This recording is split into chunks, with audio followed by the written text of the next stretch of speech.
I welcome you all and I'm delighted to see such a wonderful participation.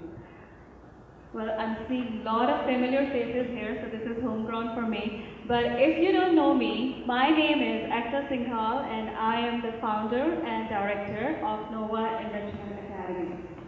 This event is brought to you by Nova Enrichment Academy in association with Loudoun County Public Schools and Eagle Ridge Middle School PTA.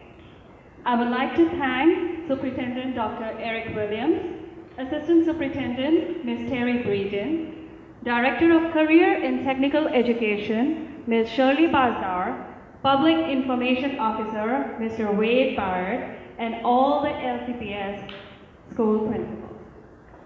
From Eagle Ridge Middle School, I would like to thank Principal Phillips and his staff. From Eagle Ridge PTA, Diane Green, Amy Schalter, and other PTA members for their constant effort to make this event a success. Nova Enrichment Academy plans to bring most creative, innovative, and cutting-edge programs. The talk organized today is an example of our commitment to that endeavor. Without further ado, it's my pleasure to introduce our guest speaker, Mr. Tom Dubick. Mr. Dubick is a brilliant educator who has been advocating STEM education for a lifetime. He has more than 2 decades of experience teaching engineering courses to middle and high school age students. He continues to create and implement innovative curriculum that is used in classrooms across the country. In fact, he was the first teacher in the United States to bring Raspberry Pi into the classrooms. And he also sits on the LEGO advisory panel. Mr. Dubick has received several awards and he has been a guest speaker at numerous educational conferences, including TedxCharlotte, NSTA, NAIS, and NCAIS. Today, Mr. Dubick has flown all the way from North Carolina to talk about the new trends in STEM education to our community. Ladies and gentlemen, please join me in welcoming him on the floor with a big round of applause.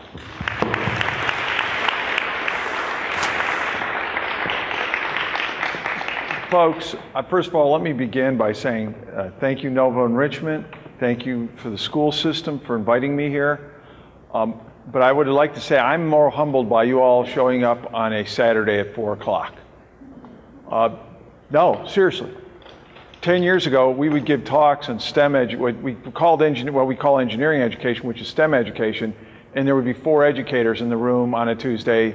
2 would get up and say, we thought this was on chlorophyll. I'm not kidding. So I'm duly pressed and humbled, and I will try to make the most out of your time while we're here. So I'm going to go through a presentation. We're going to kind of I'll move it quick, 15, 20 minutes, and then I'll give you plenty of time to answer questions, all right? And I will talk with you as long as you want to talk about any of this. This is a passion and my hobby, and my long-suffering wife is very supportive, so I'm lucky. All right. Just real fast, this is, well, me when I had black hair down at the lower left. We set the world's largest paper airplane. I'm still mad at Virginia about that, by the way, because we set it, and then people in NASA broke our record a week later. So it was great. High school kids beat us. We had the record for like a week, 7th graders. And the plane was so big, we had to build it outside the school. But I've been teaching engineering since 1989 at a Charlotte Latin prep school.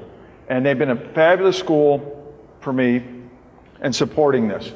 And so having said that, I'd just like to share some of the trends we're seeing and some of the things you can do as parents to help your kids.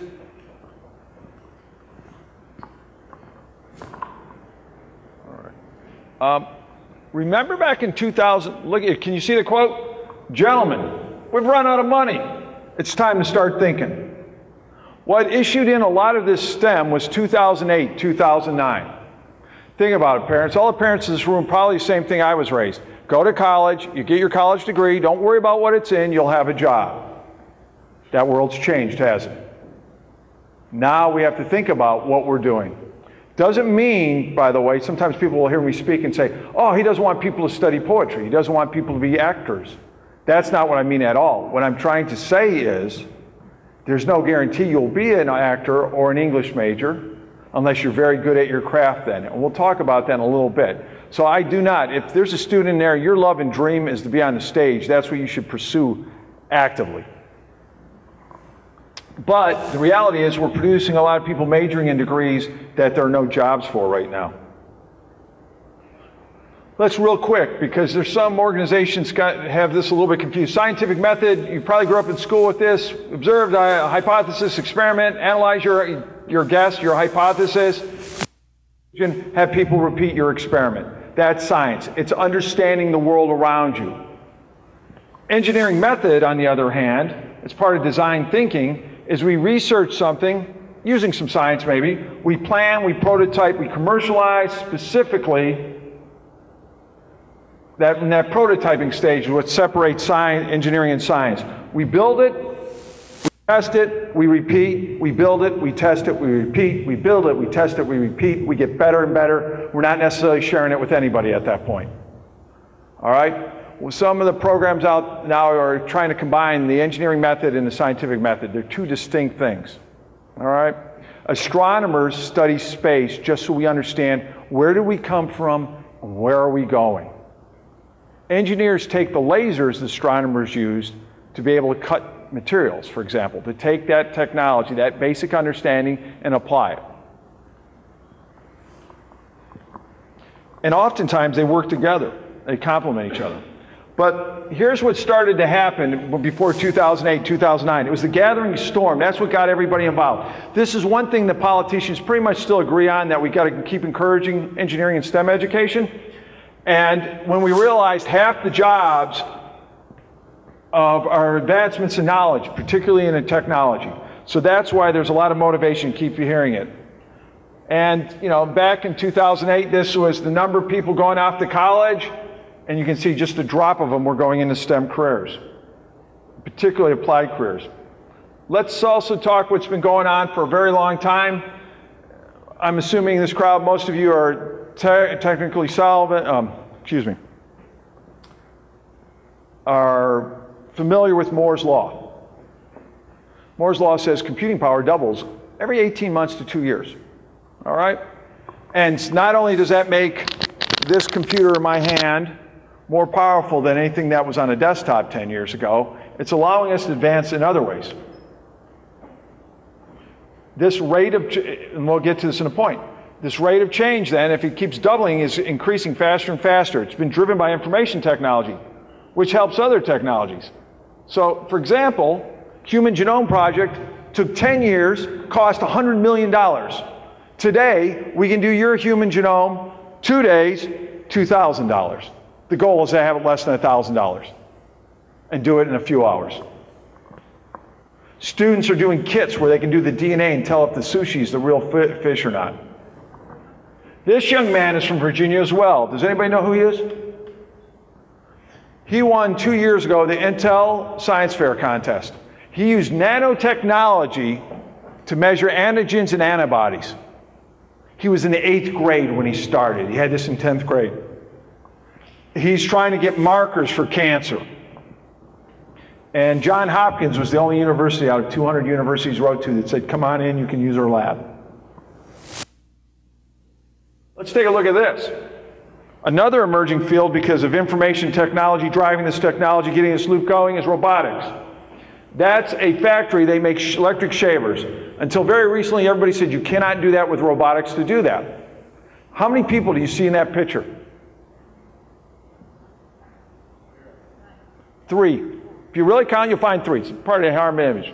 3 of 40 machines. So manufacturing is indeed coming back in the US, but it's not bringing 30 people. It's only bringing a couple people in each lab. Does that make sense? So as kids go into manufacturing, it's not going to bring back. Are they good paying jobs though that come with that? Yes. Are they interesting jobs? Yes.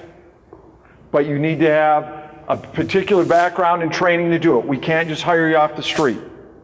I teach at a prep school, but I'm very interested in both calculus-based engineering, which is a traditional engineer, but also algebra-based, which would be more of a technician. There's a lot of good jobs there, parents.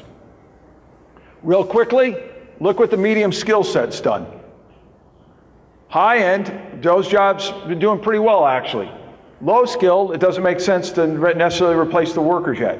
Medium level, they're getting hammered.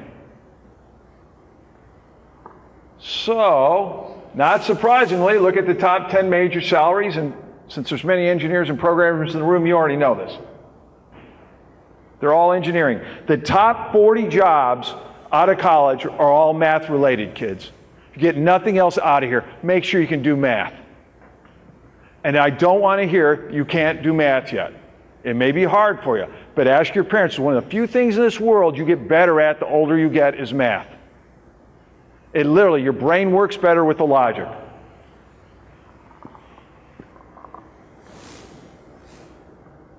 All right, here's a great, I don't know if you can see this. Here's a red line up on top here. See this? This is quality of life in college for my liberal art friends. Here's quality of life for my engineering friends in college. This is after college. This was taped on the exams at NC State last week when they were doing their finals. The professor just put on there, said, quit stressing out, you'll get there. Parents, a little tip right now while I'm remembering this. Many of your children are overachieving, busting a butt, doing great. They're going to have a lot of A's, a lot of B's, very few B's. They're doing great. They get in that school. When they go into engineering school, remember this. They never got the grade inflation memo. Be happy if you get a C in P-Chem.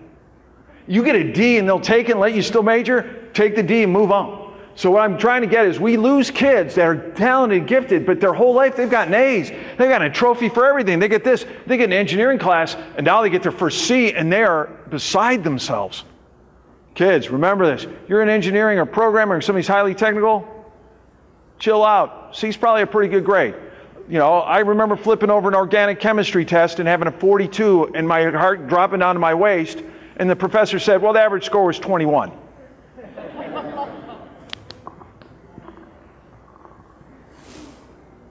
They're trying to get you to get out of the major, kids, when they start that.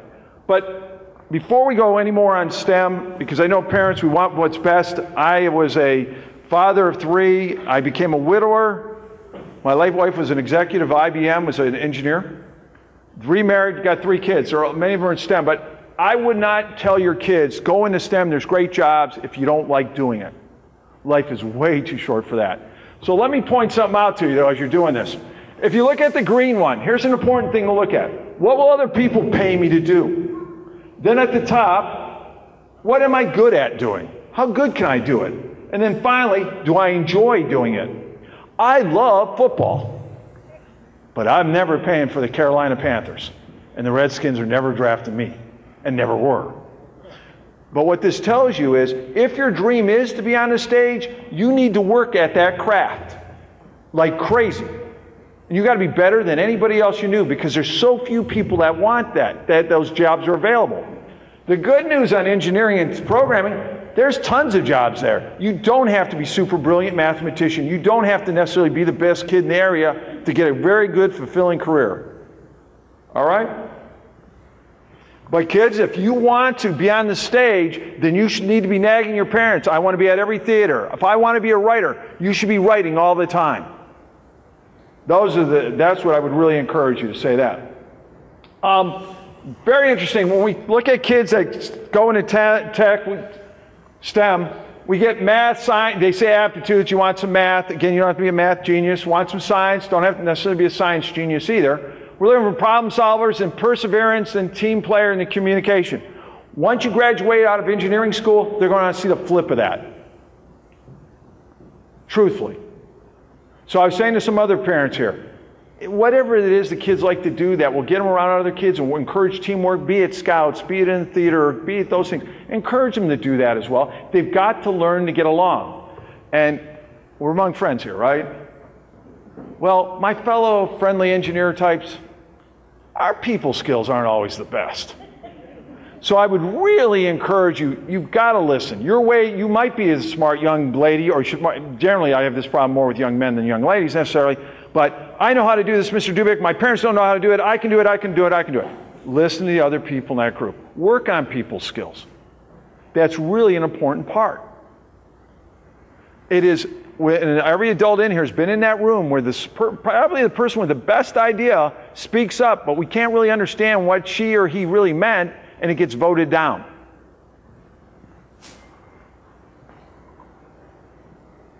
All right, go and just pick it up a little bit. Anytime when we were teaching engineering right off the bat, what I really want you to get is in part of the STEM thing, and I'm going to mention this now, and we'll mention it at the very end. Even if your kids get out of college, go in engineering, and when they graduate, you look at me and go, Tom, all the engineering jobs are taken up. Because engineering does do this, and programming does do this. We still taught your child how to think. And they can start a business, they can do all the other things, because most other people haven't been taught that way to think, or haven't learned that way. And you come see me after this, I can give you multiple examples of this. It's just having a science background. We're trying to balance at your school, hopefully, and when you're doing these activities, we want it relevant and we want it rigorous together if we can. It's a balance act. You know, in some places you can be more rigorous, or sometimes you have to be a little more just engaging than you would be, like in a summer camp situation, right? Not going to be quite as rigorous. But I don't think we do kids any good if we're all going to invent something and we don't do the underlying math and science behind it. Because they need to be encouraged that they're going to need to do this math and science.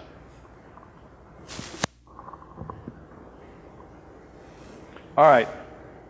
As far as, and a good program motivates the kids. If you do it young enough, then they know they need to be taking the math and science in high school. It gets them, it's really a very positive loop. They get into it, they learn the math and science, makes it do it better, and then they want to do it even more. So it can become a really positive circle. As far as teachers teaching this stuff, and this is just because I talk to a lot of teachers, is I would say you need a general interest in the field. I also believe the teachers need to be a facilitator, not a stage on the stage. That doesn't mean that the teacher lets chaos arrange in that classroom. We had that experiment in the 60s where we're going to let the kids decide what they want to learn, and they'll learn whatever it is. That's not a good plan either. I have plenty of my engineering students who would never take another literature course if they could get away with it. But that does not make them an interesting, well-educated person. They need to do that. So make sure, and as we design these curriculums, we want, my job, I think, as a teacher, is to set everything up. So if you're at home and you want to do something with the Boy Scouts, and you're going to do rockets with them, have everything set up. If there's chaos, it's usually the adult's fault, as much as I hate to say it. You shouldn't be mad when a 10-year-old does this to another 10-year-old boy. I think they're hardwired to do that half the time, right? So usually when I have problems with discipline in my classroom, it's because I wasn't ready. So let me just throw that out to you. So also though, there's no mistaking who's running the parade. I make that clear to the kids. In my lab, I tell them, we use equipment that can cut your hand off, or a soldering iron that can put someone's eye out. So you need to do exactly what I ask you to do. Another thing we have in a sign in my lab that says, we run with scissors safely. Parents, let your kids solder. Let them try some things that you go, oh, I don't know, they can get hurt. Because you're there to watch the risk.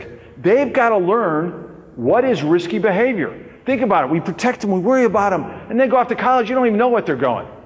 Hopefully if you taught them to assess risk, this idea of getting in your friend's car, that car doesn't look like it runs very well, and they might have had something to drink earlier, is probably not a good plan. Their buddy that wants to teach them scuba diving has only done it twice. Maybe not the best person to teach how to scuba dive. Would we agree? So we let the kids do some risk. I used to teach rock climbing and rafting. I think that's all really good for the kids to do it. And if you're a teacher doing this, you got to be comfortable. In years past, here's just some of the things we used to teach. I'll go through this a little bit quicker. Flight, we developed a program called Fly Learn where the kids actually design and build a virtual airplane. They just finished up. We were in Washington News. Kids across the country design and build the best airplane. The winning team gets flown to Washington, the state of Washington, and finishes building a 4-passenger airplane. It's 48% done. They do it in 2 weeks. That's the winning team. So that was at Fly Learn. Let me go through here. These are students in the past who do bridge design. One thing you can write down, West Point Bridge Design, free software package, allows kids to design it. They have contests every year. The student in the right, that young man, is now an engineer. Here's First Lego League. We hosted it. We had it at our school. Teams did very well.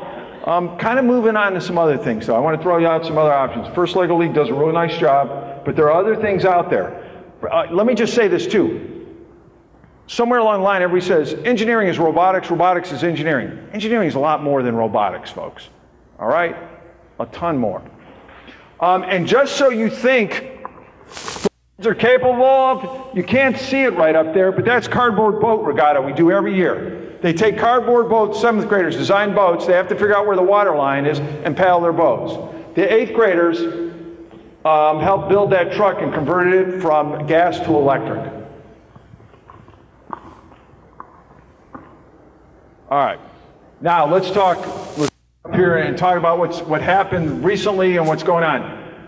Right now, we have desktop manufacturing, as evident by that 3D printer. We have laser cutters, we have CNC machines you can put on your desk, which you could have never done 8 years ago. We have the emergence of physical computing, which is Raspberry Pi, Arduinos. And finally, a lot of open source software, so we have programming. All these emerging technologies make the next part happen. So there's, hopefully, we can slide. Like there's a 3D printer, there's 2 different 3D printers there. Let's go here, another one. Those are all different physical 3D printers that come all shapes and sizes these days. Here's our Arduino, part of physical or embedded computing. Let me throw this out. If you want to introduce some robotics or some mechatronics, combination of programming, mechanical, electrical, think about open source hardware and software. These are much, much cheaper than going out and buying a $4,000 Lego set for your classroom. So you might, if you have a club, you might not be able to afford that Lego set, but you can do Arduinos. I'm going to just go through some of these because we need to get rolling on this a little bit more. So these 3 things are happening right now.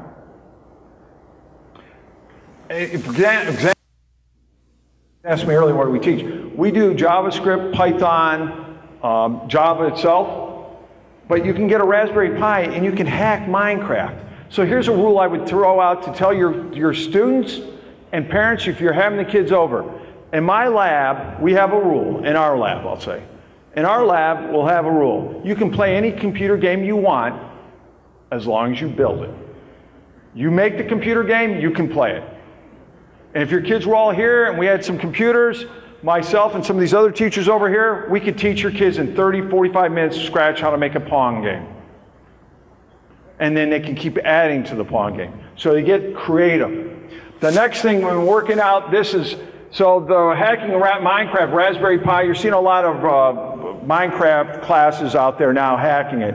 So that's all exciting. I would also throw out to you something called Code Combat, where the kids, it's like some of the online games, Clash of Clans is what I was trying to think. But instead of using a mouse to move the characters, you have to program it. So look it up, it's called Code Combat, free, it's very cool. All right, while we had that emerging technologies, MIT came out with a class, how to make almost anything. This happened in 2001. Professor at MIT is going to offer this class on how to make almost anything. He figures he'll get 15 graduate students if he's lucky. He's worried about the funding for this. 300 people sign up. But what made him really excited wasn't it was the engineers that signed up, it was the art students, the music students, the non-declared major students, just students interested in the ability to create things. That led to the started leading, which was already starting to happen, to makerspaces. And the goal of a makerspace is to rapidly prototype new ideas. We have the technology. Your kids are going to be coming into a world where if they come up to invent something, they can do it, and they can build a prototype. And they may be able to build a prototype in a week now. Where before, if you wanted to build a prototype, you had to get a lawyer. Then if we make it so far, then we're going to have to get a manufacturing company to come in to build the parts. just what happened with publishing. Think about publishing. It used to be you had to have a desktop. If you were a publisher, there's nothing stopping you from publishing. Before you, excuse me, if you wanted to publish, you needed a publisher. Now, because desktop publishing, the only thing holding you up publishing is your ability and your effort. There are plenty of opportunities for you to publish, right? That's happening in manufacturing.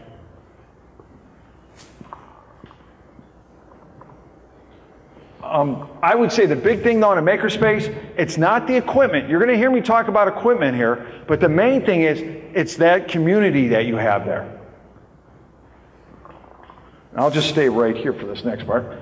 And again, in a fab lab, you do have pretty nice equipment.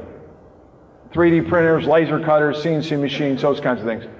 A big focus on learning and sharing. Here's another trend that you folks have that's different for these kids that are growing up than you had. We will listen to a 14-year-old on YouTube tell us how to program a robot. When I was coming up, you had to be 35 at the company I was working at before anybody would really even listen to you. YouTube has made that where if somebody has a great idea, we don't care how old they are. We really don't, for the most part, don't really care anything, just whether or not that's a good idea. Does that make sense? So your students, if they want to post on Instructables how to do something neat, do it. We can talk later what Instructables are individually if you want. So, give you an idea. Right up here in our makerspace, we make an electric tree. We use copper, those are blinking LEDs. The kids start with wire, they coil it, spiral it, and it's a very artistic looking thing. It's like one of the favorite projects. What's great about the electric tree, it probably costs us less than $6 to make. So everybody can get their own. So there's one there. It blinks. It doesn't show. It changes colors. 256 colors, blinks a bunch. We made that from scratch. Then there's now foam airplanes your kids can do, make out. Here's trebuchets. Here's something else that's coming on. What I would say on STEM, it's cross-curricular. If there's a teacher here, I have a whole curriculum for you. You can have it on medieval weapons and siege machines. So you can tie that in with the history teachers. We've had a lot of success with that.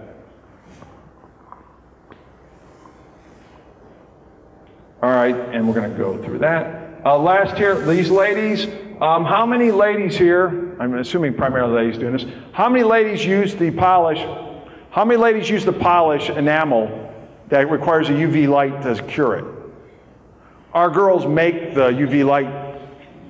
And by the way, there's a misconception, well, if I make something like that, the boys won't want to do it. Actually, they do want to do it because they look at it as a Christmas present or a Mother's Day gift.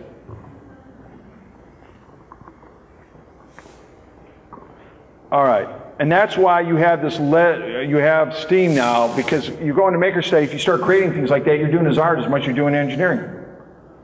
And right here, the kids are taking a 3D printed item right up there, and then we learn how to cast and mold. So we're taking old 3,000-year-old technology and combining it with modern technology. This young lady. See, she's big into puppets. She made that puppet, but because she learned electronics and lights, she added those LED eyes to it. She all did that by herself. Once she understood, we gave her the tools to do it. All right, next thing that's happening, you're going to see more and more. Because makerspaces and STEM and all associated with business and entrepreneurialism, we now have the arts and history people are forming, which is really great. And I'm involved with this a little bit. Entrepreneurship is being a capstone class for seniors in high school. The Hawking School in Ohio does a great job with this. So they call that E-STEM. And if you think about it, more than half the new jobs out there have less than 5 employees. So teaching people how to be an entrepreneur, or how you would go about gaining that. So this kind of evolution, we were teaching science and math, then we had STEM, then we had STEAM. We've got E-STEAM going on right now. We also, some of the STEM stuff they're calling design thinking. Think the engineering method, empathy, and brainstorming, and you've got the design method.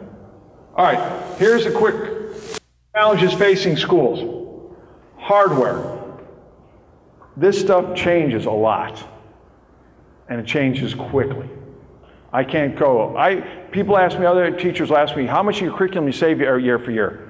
I'm amazed how much we can't save because it's already changed on us. The method doesn't change, but what we've got available does. But it's not just the hardware. It's how, the hardware is important, but let's not forget, you've got to train your teachers. You've got to build the curriculum for it. So teacher training and I think assessment are going to be the big challenges going forward for schools. Here's what I think works in STEM classes: student-centered. That's true with any teaching. If everybody will just keep in mind what's best for the kids, we might disagree what's best for the kids, but you put the kids first, usually things work out fine. Girls-only math and engineering classes, that's one way to make sure girls sign up for the engineering class. Make it girls only. It benefits the girls and it benefits the boys, by the way. I'll talk to you later if you want, individually, if you want to talk about that. A lot of teacher training. Do it cross-curricular, so that way we can check off the boxes that we have to achieve as teachers every year. I would say involve maker spaces with the caveat they can help you, but they are not necessarily teachers. Also, you can't just take a bunch of kids and drop them off at any maker space because you don't know the backgrounds of some of the people there. Most of the people I've meet at maker spaces are great people, I'm trying out, but generally, in the world we live in today, you cannot take students into a group of adults that you don't know their backgrounds, right? Nothing, you could watch the whole time, nothing happened, but if we found out later there was a problem with one of those students, that's going to be a big issue for your school or your Cub Scout troop. I would also, and say STEM enrichment programs outside the school day, if they're done well and if they're done right, are tremendous. All right? Finally, we're getting finish up here a little bit. Things you can be doing. A couple of these. Start insisting that your kids make a digital portfolio. See if your school is doing this. We're so AP driven and so grade driven, we need other things to show what kind of engineering they're doing. So digital portfolio. What that means, kids, you take a picture of each step as you build it. I don't want the finished product. I'd like to see the finished product, but really want to see is, why did you do it this way? What was your thinking behind that? Did you show me perseverance when it didn't work? Does that make sense?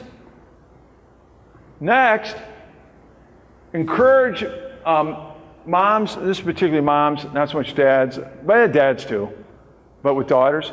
Do not brag to your daughter that you couldn't do 7th grade math. I can't tell you the number of times I've had a mom come in and say, "Oh, honey, that's okay, I couldn't do it." You would never brag about being illiterate. Why are you bragging about being enumerate? And you really could do the 7th grade math if you applied yourself right now, correct? So please don't send that message to the kids. If you got things at home you can take apart, have them tear it down, take it apart. Try a lot of different STEM activities. Just because they don't like robotics doesn't mean they aren't interested in STEM. Okay? And then finally, like I said earlier, don't worry about the jobs. You're training them how to think. They will be fine once they have a background like this, combined with being able to read, write, and work with other folks. So with that, do we have any questions? I'm very impressed you all came out on a Saturday afternoon for this. If you've got a question, we'd like you to go up there if you can ask it, if we get the mic there. Does anybody have any questions? Oh, come on, I'm not that good of a speaker. Not even close.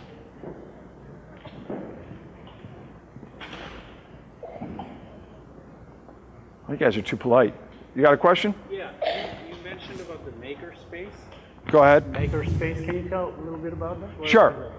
I'll tell you what a makerspace is. Makerspaces are generally, they're usually set up by the members. There are usually a lot of engineers and programmers and hopefully artists there. And what they do is they say, we can't afford a $35,000 laser cutter individually, but we'll go in together. Think of it like my wife would say, it's like your golf, it's where you go to play golf for nerds. For people who don't play golf, don't do other things, you have this center where you come in, we do the space. What makes a makerspace so great though, honestly, is the fact that maybe your background's in programming, his background's in materials, her background is chemical. Well, I'm working on a project I've never done. She can walk right over and say, no, don't do, I've done that 3 times, don't do it this way. So it's that community you build that's the powerful part. Got another question? Yes. If you can go up there, it might be, or.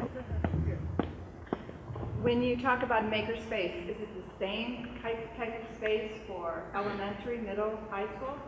That's a great question. It depends where the makerspace is going to be.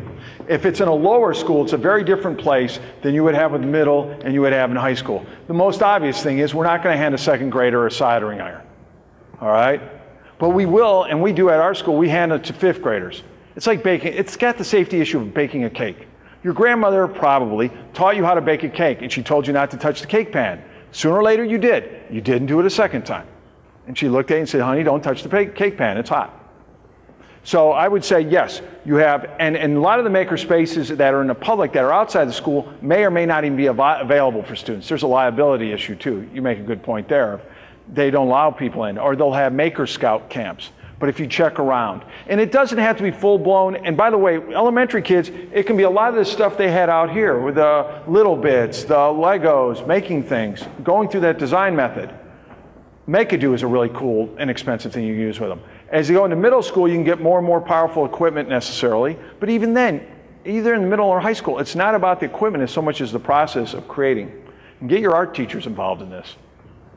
Could we have people come over here for the questions, please? There we go. Tom, I know you mentioned you have pieces of your own. When they were young, was there anything in particular that you did outside of their school curriculum that you thought really helped inculcate their interest in STEM or in science or math? Anything that jumps to you and says, okay, this is something that is so successful. Every parent should be doing it. And I think today every parent does this. I think we had all the toys out all the time, boys' toys, girls' toys. We never worried about that. Like, girls play with dolls or boys play with trucks. Don't ever do that. I would like, their father was tinkering, their mother was an engineer, so I think they got a lot of it that way. And I was teaching it. And they were great till about 7th or 8th grade. Then because their father was teaching it and they attended the same school, they wanted nothing to do with STEM for those couple years, right? Guess what they all went on to do? Every one of them's got a STEM-related career. So I would say the part about taking things apart, that for me as a kid, my grandfather let me tear apart anything and then try to put it back together, I think is a really simple ending. If you don't give them a TV monitor because those might have a capacitor enough to hurt them. Otherwise, let them have at it.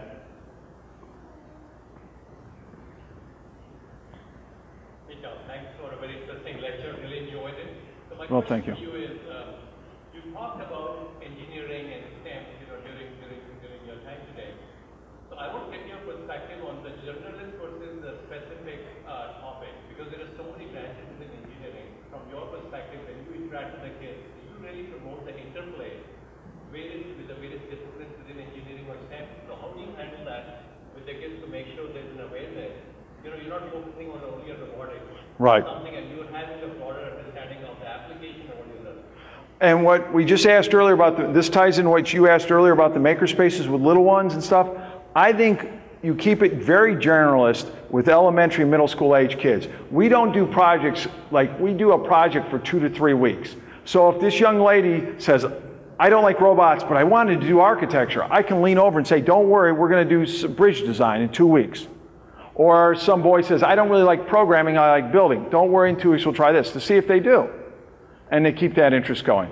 Then we make it a point of showing them different fields of engineering and the math and science behind it. Does that answer what you're looking for? Let me push a little bit more. So do you try to push it where the kids are resisting because they're only interested in narrow topics, or do you try to promote it indirectly? Everybody is going to learn all the different topics to answer that question. Again, I'm running the parade. But it is, I think, for middle school age kids, I believe in all their academics, they should be able to try things out. Because high school, honestly, they get on some of the tracks, they don't get to try out things. So if they don't try out flight, how do they know if they might want to be in aerospace? As far as the kids that leave me that go into college, I'm on one college advisory board. I tell them to do mechanical, chemical, and electrical. I keep it very broad, and then make your graduate programs specific. Along those lines, would you say that the integrated nature of design-based projects that you've been talking about helps bring those kids with an interest in only one subject? Kids can actually enjoy and not be overwhelmed. Are there kids-related projects? Yeah, if you go on raspberrypi.org, real quickly, Raspberry Pi was a little $40 computer created by the British because they had nobody going into the same problem we had, nobody going into programming. And they decided if you own something, you make it yourself, you'll get into it.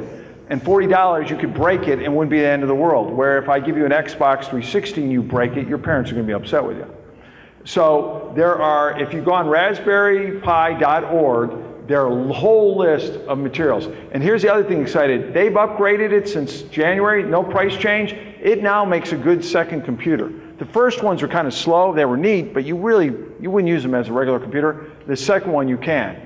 So in a class we've got going next fall actually, the kids will design, they'll get the Raspberry Pi, they'll learn how to program in Python, they will design and build their own case with a laser cutter. They will work, I have a student who developed this, and we're going to share it out with people. If you go to a restaurant real quick and you want to use their wireless, oftentimes it's slow on your phone, correct? He figured out, this guy was 15 years old. He has a brother that is a diabetic, and his brother wouldn't wait to get back on his phone on the searches to see how many calories were in the food. He developed a program. He texts to his Raspberry Pi at home. The Raspberry Pi uses Wolfram Alpha. You can get a copy of Wolfram Alpha. You can get a copy of Windows is coming out for Raspberry Pi, all free. Wolfram Alpha searches the food, sends it back as a text. He does it in 40% less time than before, and that's with the old Raspberry Pi. We think it's going to really speed up next. So that's a very real problem solved by a teenager. But there's all kinds of things. They make a Minecraft version for the Raspberry Pi. I built a, well, this is coming. It's taken us a while. One thing you need to know, folks, when you get these curriculums that are specialized, they take a long time to build. I've been working on one right now where the kids that play Minecraft, you know how there's a virtual compass? We make the physical compass in the real world, and when you run through the game, the compass turns. So it's a physical, so like you run through the game, and outside the game, there's a compass turning, whichever way you go in the game. Is that a particular version of Raspberry Pi? It's a very particular, it's called Minecraft Pi, okay. But it'll run on any of it. And see, good. And what also on a Raspberry Pi, they have input-output pins, so you can tie in the sensors, you can tie in the motors, you can make robots with a Raspberry Pi. Okay, thank you very much. You bet. What other websites would you recommend for like kids who explore science and math and engineering? Let's just start going through them. I would go to be inspired. I would go on Instructables, which isn't per se a math and science, but you can start to see what kids are building and making. I would look at let's talk about the programming ones first. I would look at code.org, I'd look at Code Combat, I'd look at Code Academy. As far as engineering things go, there's a whole list. I think we'll put them up there for you. Some of the ones I like are Spark Fun for electronics. They have projects you can build. Adafruit, I would also say engineering is for everybody. And if you'll email me, I can send you 20 more. All right? You can go to, I think their website will have things. And Young Engineers of Today, something else I do, we have a lot of materials. Yes? Hey, Tom, great talk. Well, thank you very much. One of your slides mentioned about keeping a balance between learning the hard skills versus soft skills, like interpersonal leadership, communication skills, right? So when we were growing up into college, we kind of focused very much on the hard skill part, because we kind of had to learn the leadership and right. skills later on by ourselves. Hey, sweetie. What is the trend right now? Do they kind of incorporate the soft skill into the hard skill now, or? You cannot do a project at Georgia Tech that isn't team-based, basically, is what they're doing to the freshmen. Everything is team. They make it 8 or 9 kids. They've got really good grade rubrics for measuring people's performance, because we were all in school. You were the person that did all the work and this other kid got the A. They have a lot of things to prevent that anymore. One is evaluating each other. You're going to get measured. Might also start learning to get measured now. So I would say you're seeing a lot more emphasis on team. That's why if your kids do these STEM activities, there's Sumo Bots out there. There's Lego League, which is great. Sumo Bots is free, and they can use any kind of robot with it. It's like, or $35, very reasonable. That's a cool one to do. If you've done a first LL team, you want to do more robots, think about Sumo Bots. But any of that kind of team engineering problems, you're a high school kid, Fly to Learn Challenge by Gamma is free. Sign up for that thing. Who knows? If you win, you get to build an airplane. How cool is that? A real airplane, not a model, a real airplane. All right, thank you. We're saying like now these days you have to be like one of the best in order to get a certain job or position field. What kind of characteristics does a person need in order to be one of the best for a certain thing? Well, for certain things, it depends on what that job is. If you want to be a professional athlete, you better be able to run a 4.3 or 4.440, you know, and be 6'6" and 240 pounds. So, okay, that's an athlete, right? If you're a musician, if you're a tennis player by the age 14, you better be way out in the crowd, right? So let's talk about things that more of us can do. I think it's really important if you start to develop a passion. If you want to be an entrepreneur, for example, go out. Parents, if you want your kids to be an entrepreneur, here's a good activity to try to do. We're doing this. I'm doing it with my high school seniors this year. I'm giving them $10. Make it into $20. You got 2 weeks. You may not ask money from anybody. You got to invest that $10 and in 2 weeks turn it into $20. So go on Amazon and buy something. See if you can sell it that way, whatever it is. So what I guess I'm trying to say is you're saying, how do I get the best? It doesn't matter how hard it is. Best is just working at it more than anybody else and having some talent and listening to the people that care about you to tell you where your talent is. I've got a middle daughter. 6th grade, wanted to play basketball. She's tall like her mother, 5'10". She's out there every day. I take her to these things. Denise, not going to be a basketball player. That's okay. She found drama. She graduated from Chapel Hill with applied math degree in poetry. She got a job before she even graduated. So, you know, listen to the people around you and then pursue it with passion.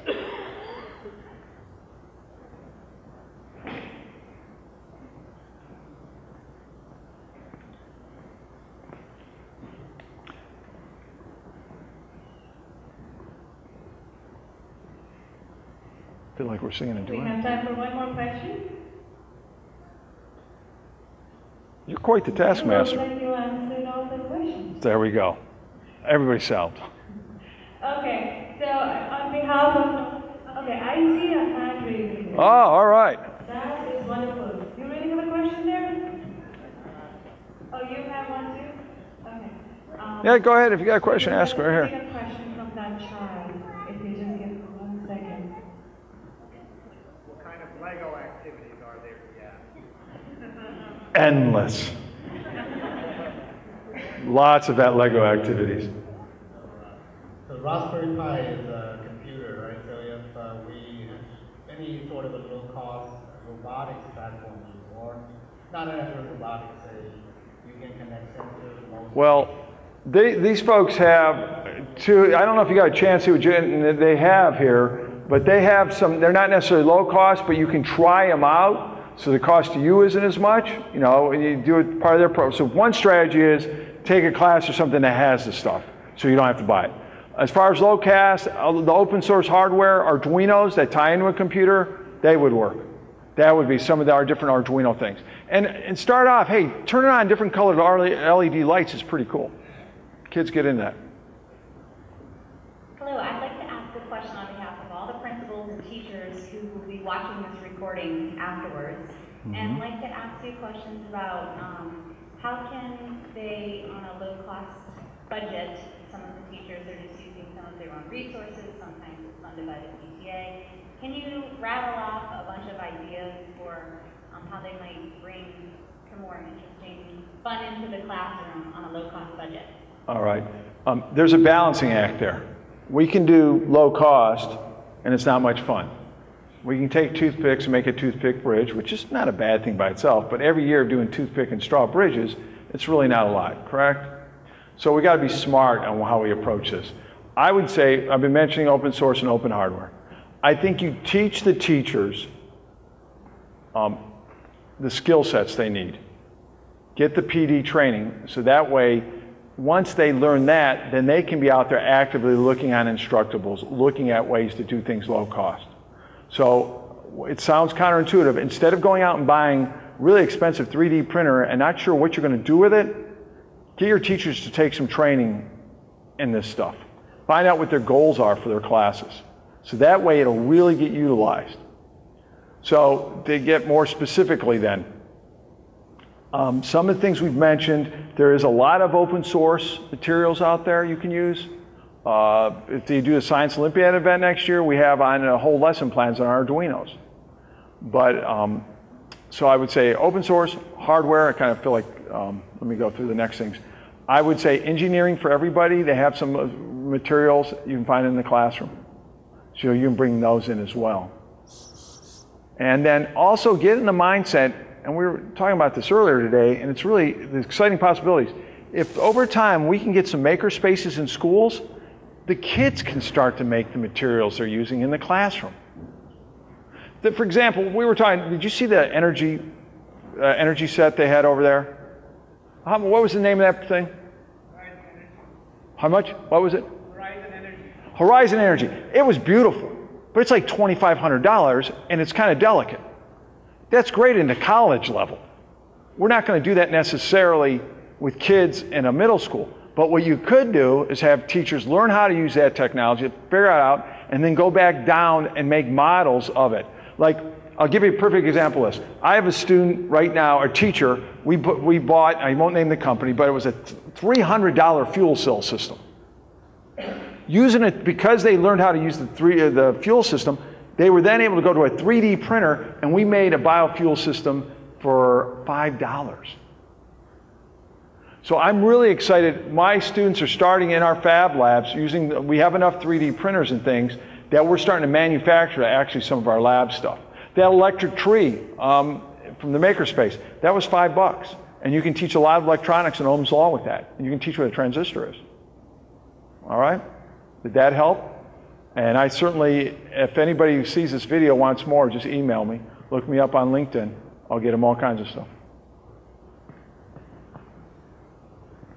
Okay, ladies and gentlemen, thank you so much for coming here. We're running out of time here. But I really want to thank you for your participation. Yes, thank you. Stay tuned with Nova Enrichment Academy. This was just our first step in bringing events like this, and we plan to bring more and more to our community. Thank you so much. Thank you.